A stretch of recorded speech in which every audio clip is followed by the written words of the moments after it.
but you gotta keep your head up. Oh, and you can let your head down. Hey, you gotta keep your head up. Oh, and you can let your head down. Hey, I know it's hard. No, it's hard to remember sometimes, but you gotta keep your head up. All right, welcome back to another episode of the Dr. Brownsville Podcast.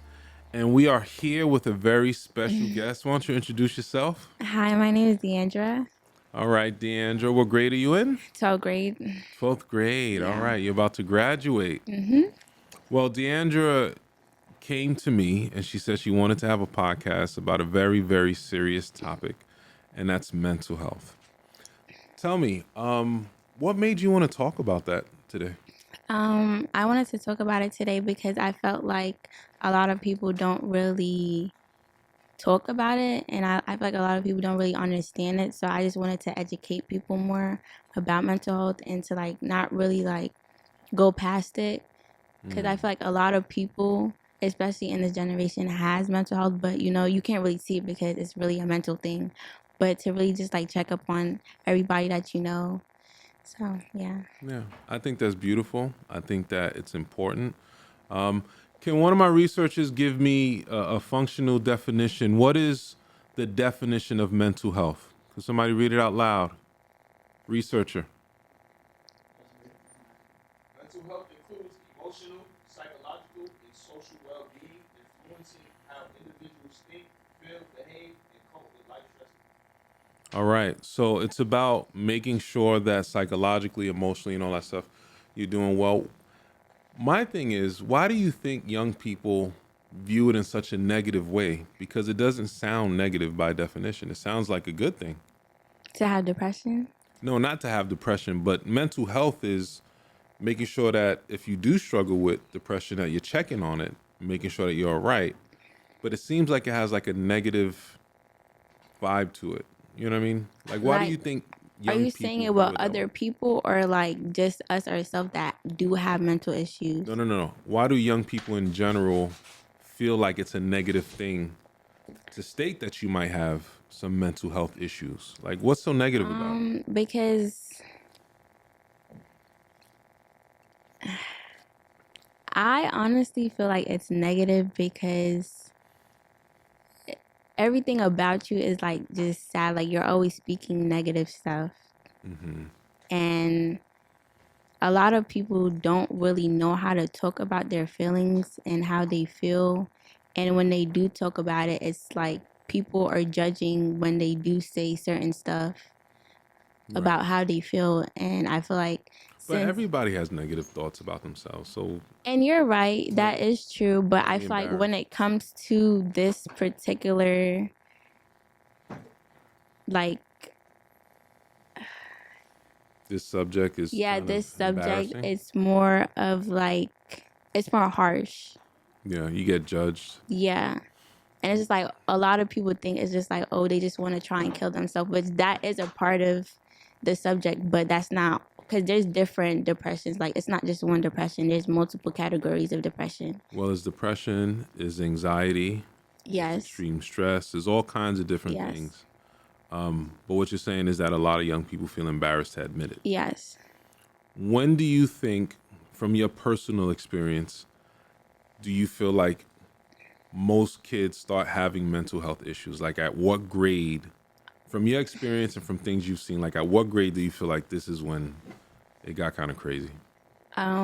For my experience, I started having it when I was in 5th grade, but like for other people, I can't really put an age on it because it really just depends on their circumstances. Like, you know, they could be like 5 years old and be in a house with like people that's causing them to have depression. So therefore it could just be like at any age. But I'll say the most it will probably be middle school. Middle school is crazy. That's what I was trying to get at. Yeah. Middle school is crazy. Like, what do you think happened? I think, like, K to 5, things are pretty cool. And then there's, like, a transition when you hit 6th grade and it gets overwhelming. Like, for yourself, what started happening in middle school that was overwhelming for you? Like, oh, man, this is a lot.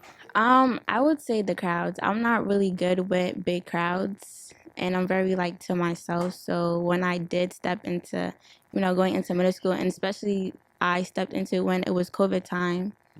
So, everybody was just starting to get back to the feeling of school. So, everyone was online. So then when everyone came back, it was just like a lot. And it's like seeing all these people in like one building is just very like overwhelming. Yeah, I noticed that with a lot of students. I had a student that was super social, loved hanging out, bunch of friends, and when COVID hit and he came back, totally different. Yeah, that changed a lot of people. It did. Do you feel like it's still residue within a bunch of kids because of COVID? Yes, I would say so because that's not something that you could just brush past from. No, That's gonna take time. I always tell young people, like, how your parents always say, oh, well, I've been through this and I've been through this. And every time you complain about anything, it was like, well, back in my days. Yeah. COVID changed that conversation because I never been through anything like that when I was younger. So I have it's a very sensitive topic, I think also social media. Yes, plays a big part in it. It does. Like Definitely. for yourself, what do you think are the negative impacts of social media, or how does it affect you? Being judged, that's the number one, like just being jumped. I feel like now, like, social media got so competitive. Like, you can't post one single picture. It's like everything is a photo shoot or everything has to be perfect. Like, you can't just, post the day out, like, post your food. Someone has to comment bad about it. Like, why are you posting that? And just, I don't know. I have questions about that with young people. Like, do you guys understand that it's not a real place? Like, these are not, none of it is real. But it seems like young people believe that the comments are real and the people are real, and none of it is real in my mind. Anyway, when I see it, I'm like, oh, this is entertaining. I don't really. But young people think it's real. Yeah, it's not. It really isn't. They post what they want you to see. Right. So.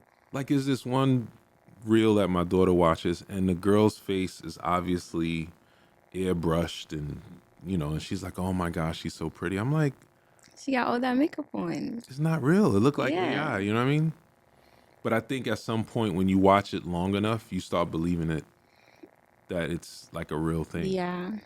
I mean, I would say I did that too. Like, I would believe that it's real, but I feel like I'm starting to, like, distance myself from the social media. So now I'm starting to get my perspective back on it. How many hours would you say you're on social media a day? Okay, now with school, not that much like how I used to be, but without school, a lot. About 4 hours? Yeah, especially since I don't really do sports and stuff like that. I'm definitely on my phone and social media a lot. I was going to get my kids a flip phone. I really was. Like, I don't blame you. I don't blame you. Like, I'm extreme. So, for example, my son tried to sneak his cell phone or something like that during the pandemic. I begged him. I said, please don't do this. You know what kind of father I am. He didn't listen. And in the middle of the pandemic, I took all his electronics for 3 months. And all he had was books. Shout out to you, Junior. I love you. But I do feel like parents need to be a little bit more assertive and aggressive about taking away the electronics from teenagers to kind of help them out. What are your feelings about that? Okay, at first I was against it, but now that since we don't have our phones in school, I feel like it's a way better. It's way more quieter. There's not that much fights. It's like everyone's actually like focusing on their school. Yeah. So I think it's a good thing. Yeah. I just think that that's a portal to some evil. There's a lot of, for example, I heard that on Roblox, there's people that try and speak to little children and they hide behind avatars to try and meet. Yes, there's games on there that you could like use a microphone so you could speak to different people from like all over the world and like get to know them. And yes, some of them are age restricted, but people lie and put different ages and stuff like that. So yeah, that definitely does happen a lot. I enjoy social media, but to me it's just entertainment. Like it's not like I'll post something and one of the kids will come with like all this energy and be like, yo, you famous, bro. Oh, snap. I'm like, what is going on? Like, this is corny. But your generation. I mean, see, we're doing this for entertainment. This is fun. Yeah. It's not like if somebody write a bad comment, I don't care. Yeah, I mean, you're not hurting me, so. Yeah. So that's middle school, social media. The role that families play in impacted. Not talking about your personal situation because we're not doing that. But what are some things that parents can stop doing or start doing that you think would help teens with their mental health? Stop saying back in my day. It's so annoying because back in your day, you did not have phones. You did not have all the stuff that we have now. So therefore, things changed. Okay, so don't say back in the day anymore. I gotta work on things that. are I do. changed. Yes, like you got. I feel like some of the moms, they have to keep up with the generation because if they don't, they're just gonna be the year where they were born at, and it's just never gonna like work out with the kids. Can't relate. Yeah. Yeah, I respect that. That's cool. What else? I would say yelling. I feel like yelling plays a big part at it too. It's like yelling is not gonna do anything. I feel like, but me too. It's like if you yell at me, you're just gonna make me not even want to do it more. Like I don't even want to do it anymore. Cause why are you yelling? Well, they're yelling because you didn't do the thing that they told you to do. No, I'm not saying if they told you to do it and you didn't do it, but like just in like just general. Some parents do just come off like, especially Caribbean parents, because I have a Caribbean parent. They just come off with just yelling, like it's no soft. And the other thing too is they don't. I feel like some parents don't know how to love. They don't know how to give the love that the child needs. They just think, okay, I'm gonna put food on the table, give them a house. Yes. And they just think that's automatically it. Like, yeah, they don't need nothing more from me. That is so powerful. And it's the truth because everybody has a different love language. I don't know if you know, like the different love languages, acts of service, words of affirmation, physical touch, quality time, all that kind of stuff. And everyone has a different love language. I think a lot of us, like just to speak about our generation, our love language is to provide. And in our minds, because we provided, then of course we love you. But that's not your generation. Exactly. Yes. What do you think is the most powerful love language that teenagers need in your generation from their parents? I don't know all the terms, but I would say like, the ones that you just, tell them, come here, let's talk.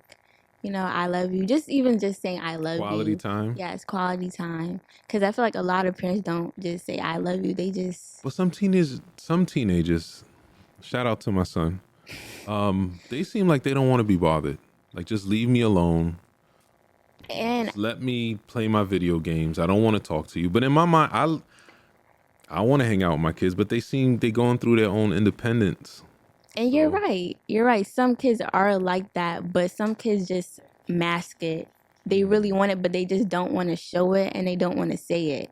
Because it's probably hard for them to say, because that's how I was too at one point. Yeah. And then I started to break out of it. Yeah. When I was younger, just to be totally transparent, I struggled with anger. And I got into boxing. Boxing saved my life.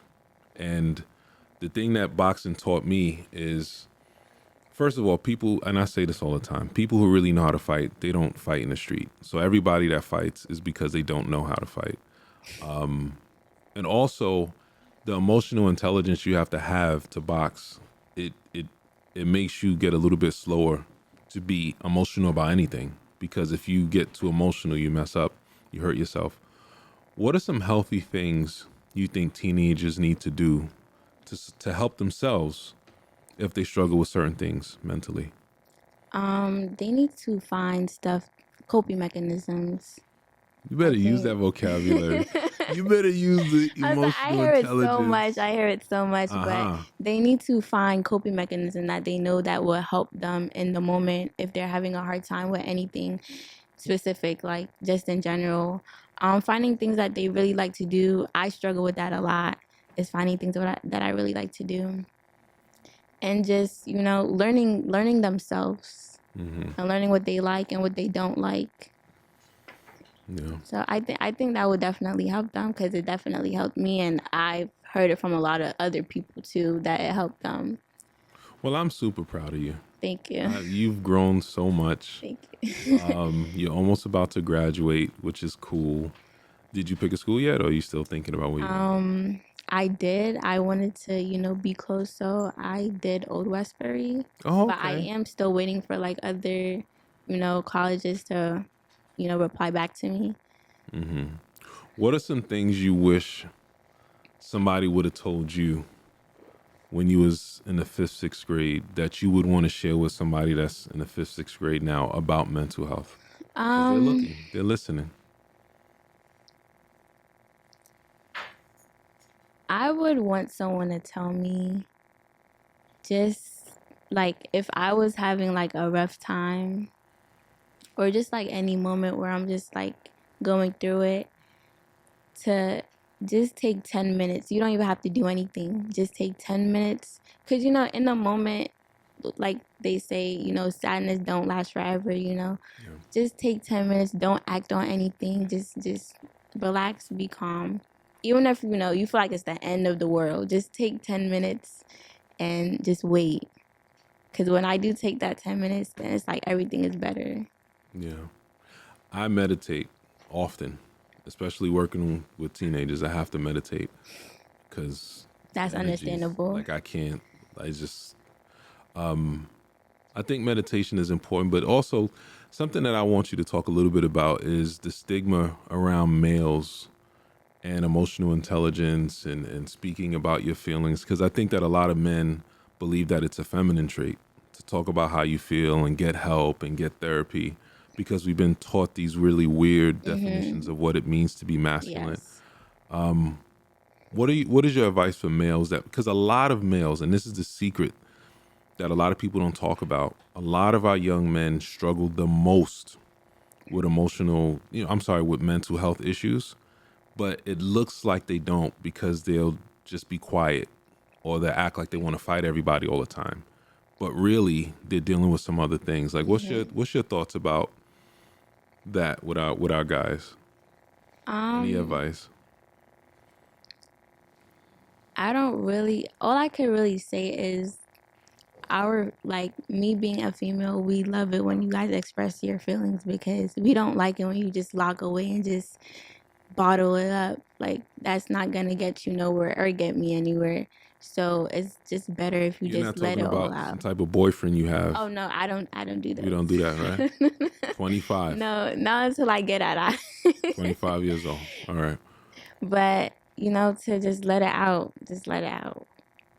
You keeping it in is not going to do anything better for you. It's just going to hold you down. You know what it is? Like, a lot of us, we learn a lot of behaviors from our parents. So we look at the way they move and we believe that that is the right way to be. So if you have a father who just works and he does all these different kind of things and he never talks about feeling sad or having a bad day or working through emotions, you believe that that's manhood.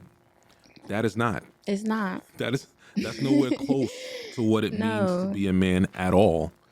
And I want our men to learn that. Like, masculinity is about being emotionally intelligent. Crashing out and fighting people all the time, that's not what men do. And also the reverse of that is it's not necessarily manly to just keep your mouth shut and hold it in like everything is fine. It's just, forget masculinity or feminine. It's just not smart. It isn't. It's not smart. It goes for everybody, to be honest. It's never good to just hold something in. It doesn't make any sense. I'm not saying like you should let everybody into your thoughts and your feelings, but you have to have a small group of people that you can talk to about things. You know what I mean? Definitely. This was great. It felt like therapy. It felt like a little therapy. And I really do hope that people take some good stuff away from this conversation. Something that you said something about parenting that to me is like the highlight of it. You said something, I think. It was about parents not knowing how to love correctly or love the child how they want to be loved. Yes. I think it's a capacity thing too. Like, if you haven't received that kind of love, you can't pour from it. Yes, I definitely agree because it goes with my mom, it was very hard for her to give love to me if she never received it. Her mom never really gave her love, so how could she give me love if she never And got that's the it? thing. The same thing with me. Like my dad, he was in prison, and he's tough and he's angry all the time. And in my mind, for whatever reason, I'm like, oh, that's a mask. That's not who he is. So I would give him hugs and kisses on the cheek, and he's just like, yo, what you doing, bro? And I'm like, I love you, and I'm going to be affectionate towards you, and you're not gonna beat me up like I'm your son. And the reason I say is because I want young people to understand the position that they play in their parents' lives. Like, you have been sent for a purpose to kind of help heal the younger person that still lives in your parent. Like, for example, my son, I know I'm going off now, but my son, I cannot get angry at this dude. I can't. Like, even when I'm pissed off, he'll just give me a hug, say, I'm sorry I didn't clean my room. And I'm like, Oh, that's so all right, man. like, yeah. but I think that I want the young people to know, like, you guys are powerful also. Like, the reason that I'm here is because of the connection that we have and how much I value you. And I just want you to know that you help a lot of people, whether you know it or not. And this is going to change someone's life, I because really hope it does. it is. You're brave. You're confident. I know how shy you are. Millions of people are watching you right now. I don't know about millions, but I'm really proud of you. Thank you. I'm proud of me too. I know this is big, 'Cause right? this was hard for me. I was like, should I do it? You should. But if you have that, are you gonna get into psychology or social work when you get older? I was thinking about it, but honestly, I feel like it would just overwhelm me as a person in my brain because I also have stuff that I have to deal with. So, no, I would probably do it on the side, but I really want to be a labor and delivery nurse. So, Clock it. Clock the tea. Drink tea and clock it. I yeah, don't know. yes, but That's I really want. cool. So, I don't know. I can't change my mind. It's just like it just stuck. I need to be a labor and Listen, delivery. you got to do what you love. And I love working with teenagers. Y'all get on my nerves, but I love it. Anyway, thank you for watching. Please make sure to log in, subscribe to our channel. And that is it. Let's give her a round of applause. Woo!